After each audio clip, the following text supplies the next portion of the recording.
This is the Sigma Spectrum IV pump. We're going to go through a quick setup just to get started with it. The tubing used for this is the Baxter Clear Link. This is what we already currently use, primary tubing. So we have a pre-primed tubing here. To start, you'll find your blue clamp. Acts as a key, and it does two things. Once you slide it into the slot at the top, push down, it opens the door and turns the machine on at the same time. So that's pretty clever. It goes through a system self-test. Then it'll ask you to load this set. So this is pretty sturdy. It's clamped. You can pull it straight down pretty hard. And then you'll see sensors 2, 3, and 4. So it'll sense if it's loaded in there. Push by each number, and it will identify that it's got tubing in there. Okay, once you get all 3 green, then you close the door.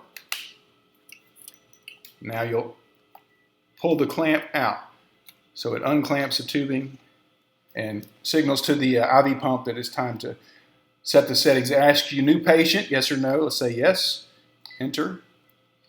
General care area. This is capable to load a drug library, several, but we don't have that capability with this right now, so we're just going to hit OK to scroll through that. Ask you for a drug name. We're not going to put that in as well. We're going to hit OK to scroll through that. So now it asks, this is basic as an option down there. So we have an arrow down, press that, get to basic, hit OK.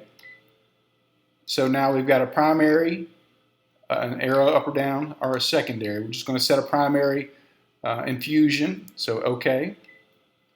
Ask for the mode.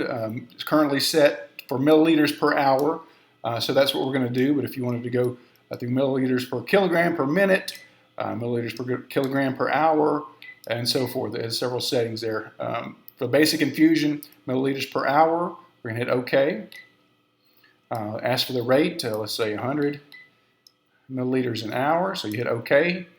It drops down to volume to be infused, say 100 as well, and then hit OK. And it gives you the time that will take, 1 hour. When you're ready, then after you've done that, you'll hit run. Right there, it says pump stopped, push run to start, hold for standby. But we're ready, so we're going to hit run and make sure our tubing is unclamped. And then it asks, check the flow.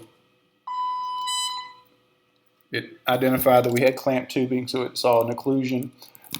You'd unocclude that, our roller clamp was on, and you hit run again, and it would start.